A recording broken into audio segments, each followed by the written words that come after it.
I'm Bill Scott.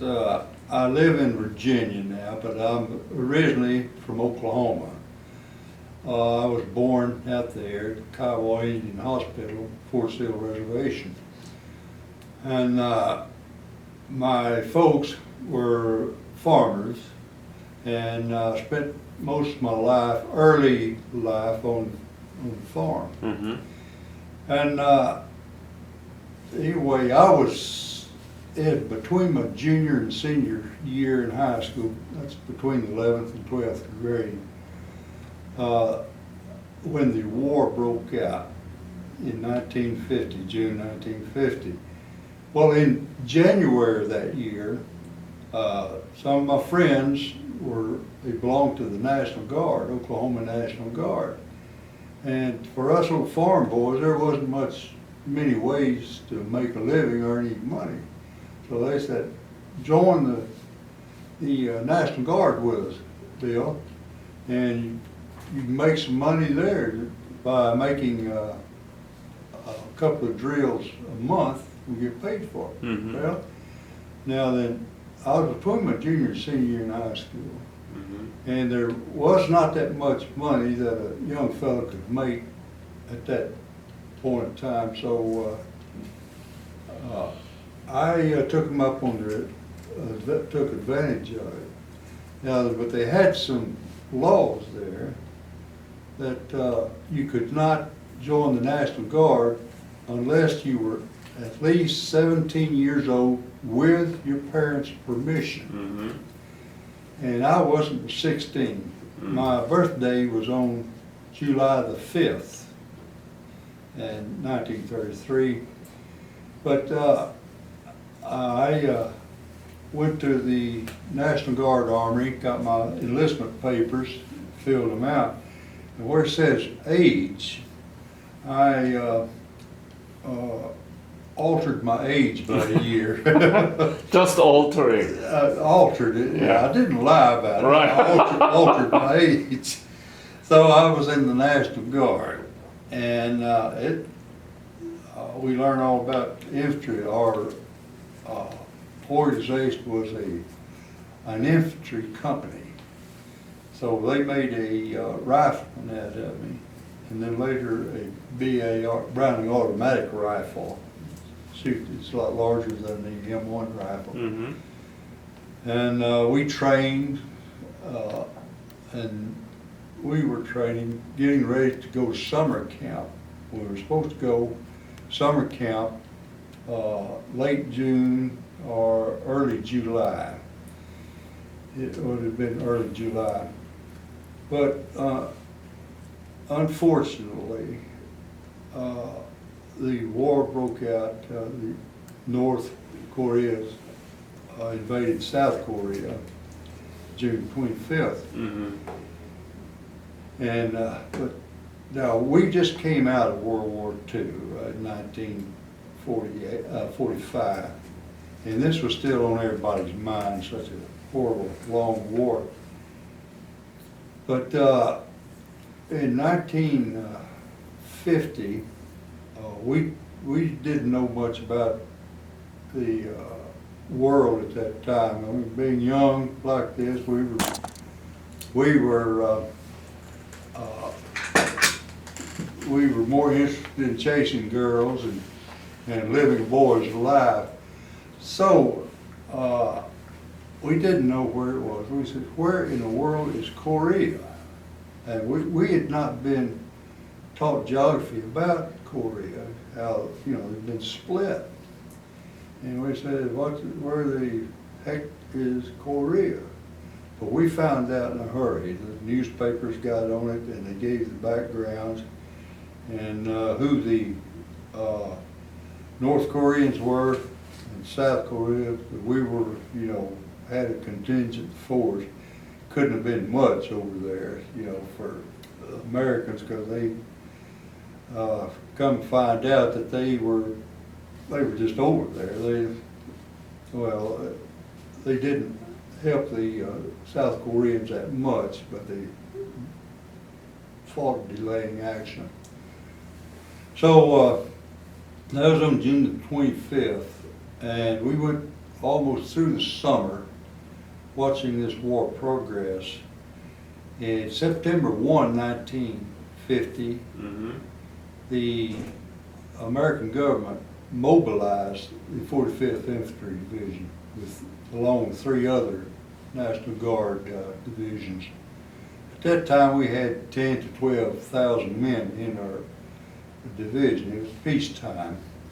And the normal amount of men at that time was 20 to 22,000, so we were underhanded. Well, they mobilized us, put us in federal service, and sent us to Fort Polk, Louisiana, where we put ourselves through basic training, starting from scratch. And after we got out of that, then they had started drafting people across the whole United States, and guys that joined the Army, because there was a war, they were wanting to help South Korea, and the American Army too, because the South Koreans had, what little army we had over there, they were taking a beating from the North Koreans. Well, they sent us all these draftees and guys that joined the Army, and we had to put them through basic training. Learn how You to taught fight. them? Yes, we taught them, the National Guard. Where was that? Camp Polk, Louisiana. And, well, we put these guys through basic training, these guys that joined the Army and drafted. Draft was in at that time. So we put them through infantry training. And as soon as that happened, they loaded us up and sent us down to New Orleans, Louisiana. It's on the Mississippi River. We got on a ship. They put us on a ship, the Marine Lynx, M-A-R-I-N-E, Marine Lynx, L-Y-N-X, that's which is animal. We went through the Panama Canal, which is quite a story in itself. And we got through the canal we were about 3 or 4 days out in the Pacific. And one or 2 guys on that ship came down with spinal meningitis, which is a very highly contagious, bad disease. So they diverted our ship around to the port of San Diego, California. Well, they unloaded these 2 guys, fumigated the ship, and took on additional supplies, and they sent us to Hokkaido, Japan. The ones that enlisted, they knew where they were going. They enlisted for that reason, to go over to fight. And they very positive attitude. And of course, we had the positive attitude ourselves, the National Guard. They called us cadre. At the same period of time, we had a big occupation force in Europe, because the Russians, the communists, were really making noise over there. So they sent some National Guard, 2 National Guard divisions over to Europe, as well as the regular Army troops that were already stationed there. And see, that would have been a real good time for Soviets to invade Germany, France, all that. Actually start fighting World War III.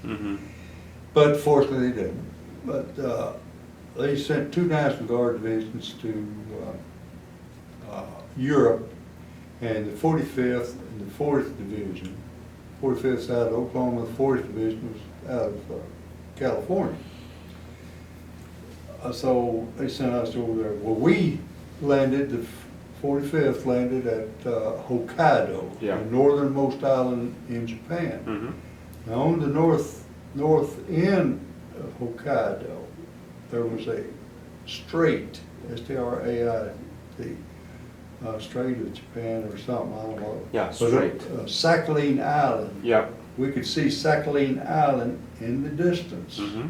That was Russian. They got that in the, at the end of World War II. Yeah. And we could stand on the northern shore of Hokkaido, and we could see all these Japanese fishing boats here and there. Occasionally, a Russian patrol boat would come out there and get these crewmen and lug the boat, pull the boat over Sakhalin Island. And of course, the Japanese were very disturbed about this, but there wasn't a thing we could do without creating a new war. So the diplomacy was not that great between the Russians and the free world at that time. Yeah. Yeah. But we stayed on Hokkaido. We went. How long?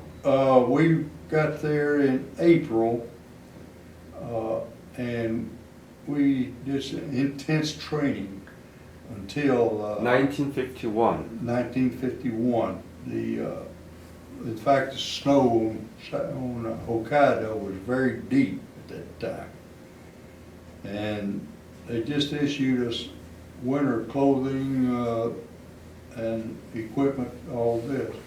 Well, we had that about 4 days. They called it back, called all this cold weather gear back, and we knew then, uh-oh, we knew why. So they sent us over to Korea. We relieved the 1st Cav Division. Where did you arrive?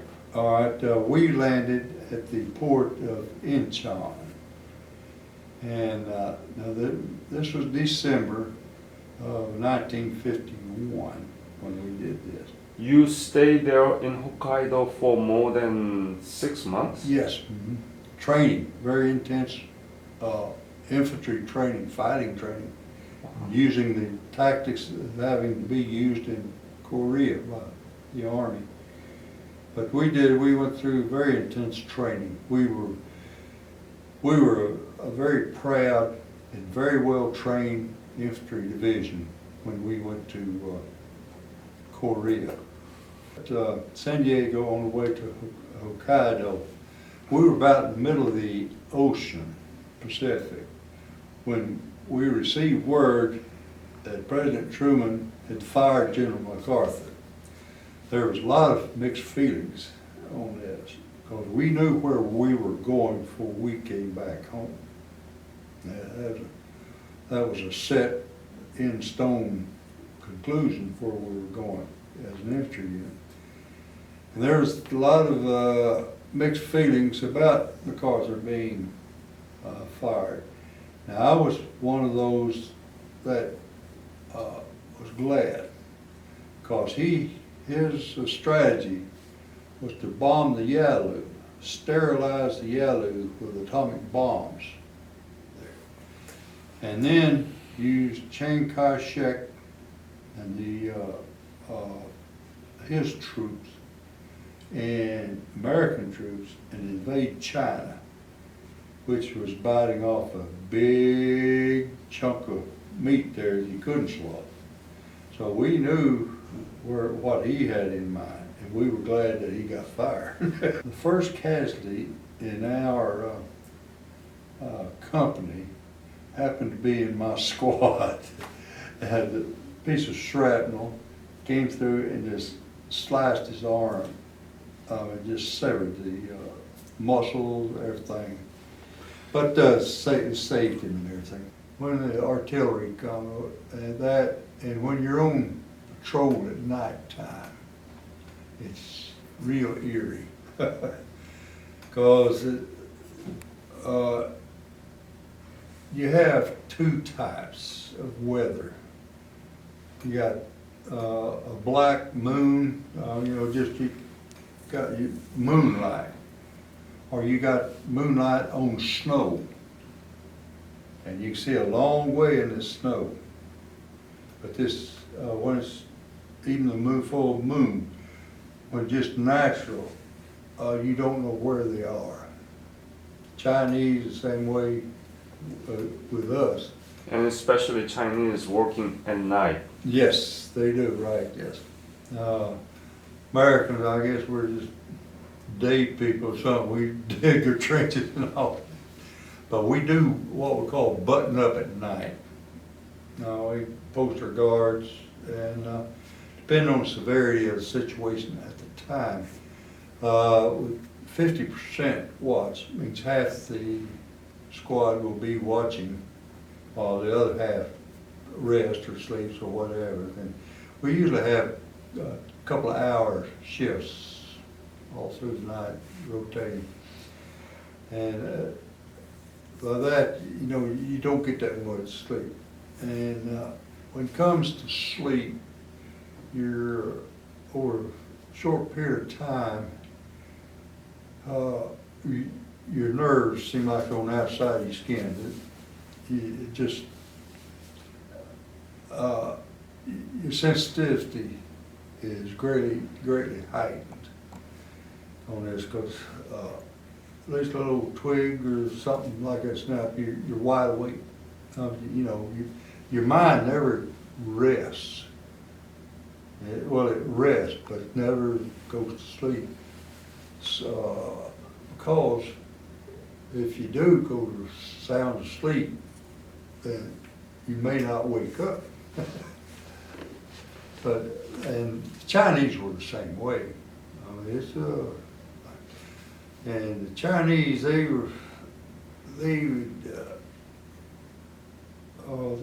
very, I'm not gonna say fanatic, but they had a different approach to fighting than we did.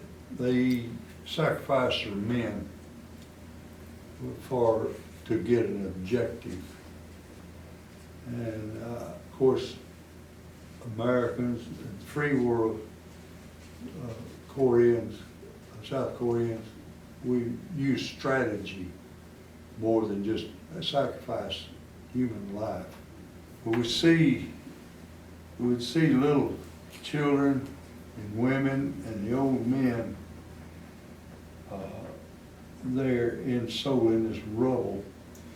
Now then, the little kids, some of them were just small themselves. They would have their little brother or little sister on their back. And this was cold weather now. This is December, early December. So,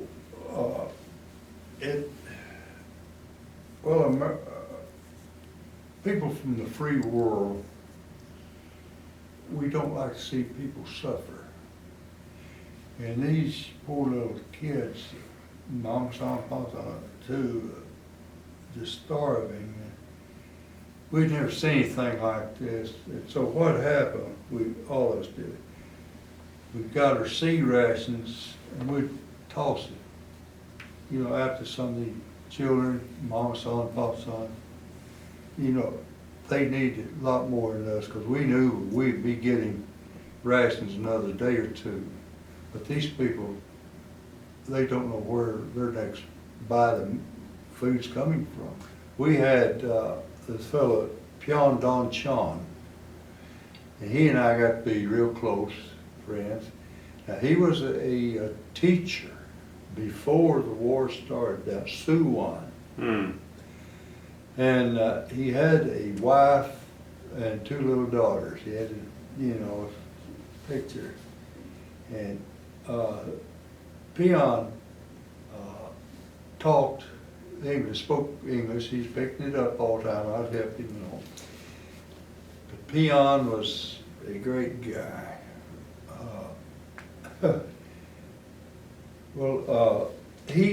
I asked him one day, well, how'd you wind up here, Pyon?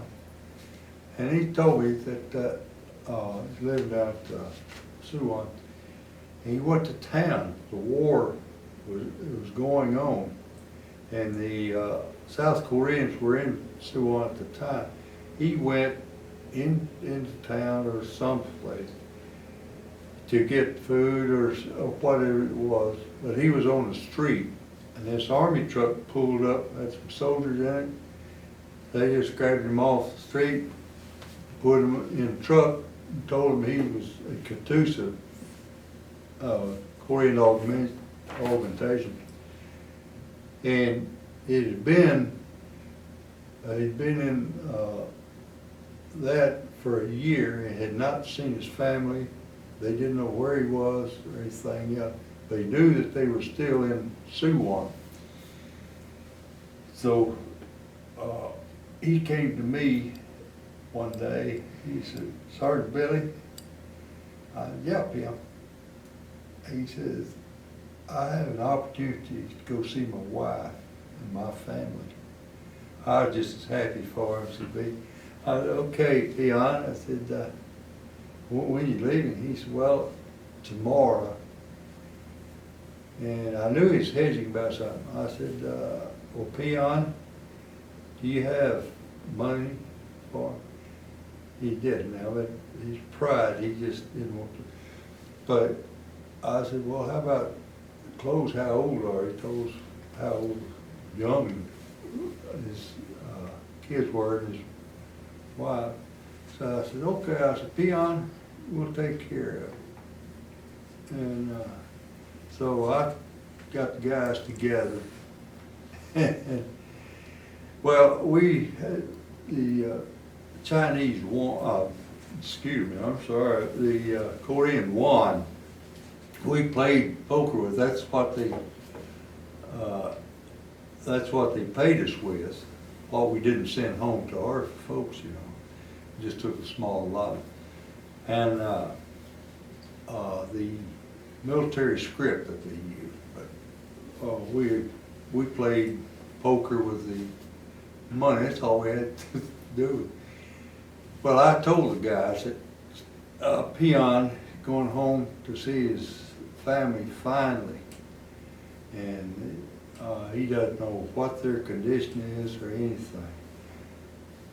So, well, the next day when Peon came to tell me goodbye, he's going home.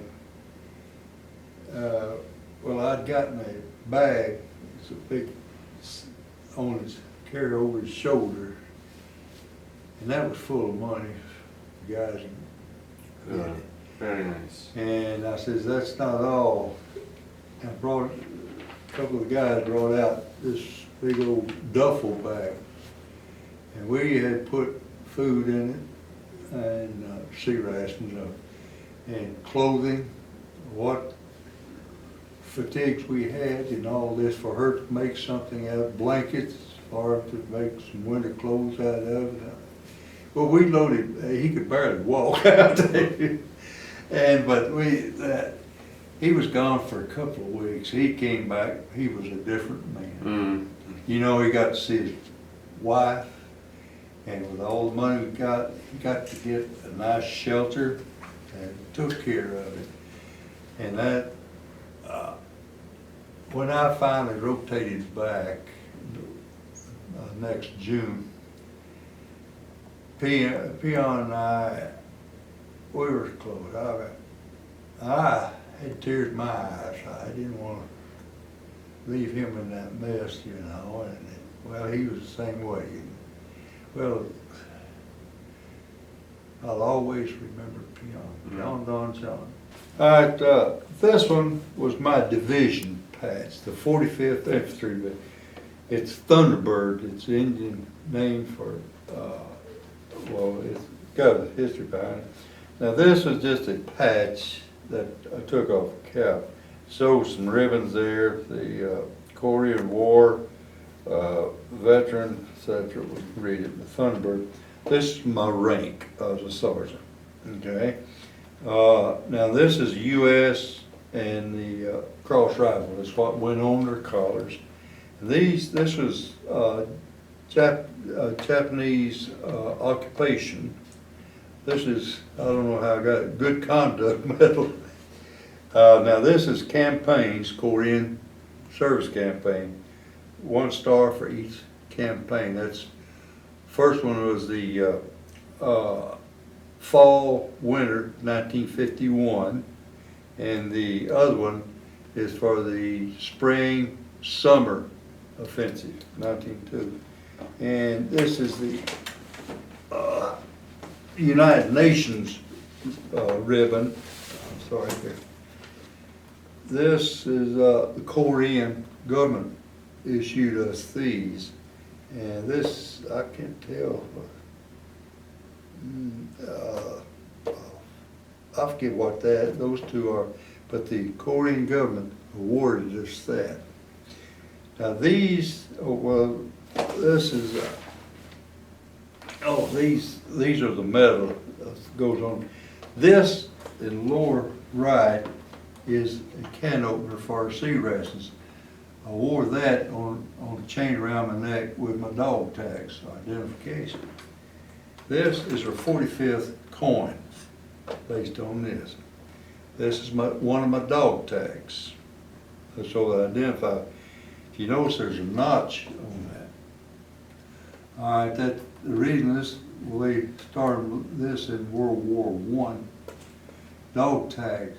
If you're killed, you put that in your mouth to keep the gases from building up.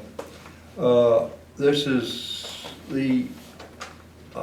my rank, all this identification. This is for my regiment, 179th Infantry Regiment, 45th Infantry Division. And this, the green is combat leader. This is my regimental combat. But this, Yeah, you told shrapnel. me. Yeah. Okay. All right. And I've put this together for my great grandsons. Like that. Oh, this is a picture of me on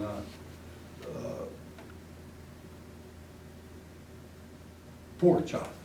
I appreciate you and the Korean people giving me the honor, I consider it honor, of telling part of my story.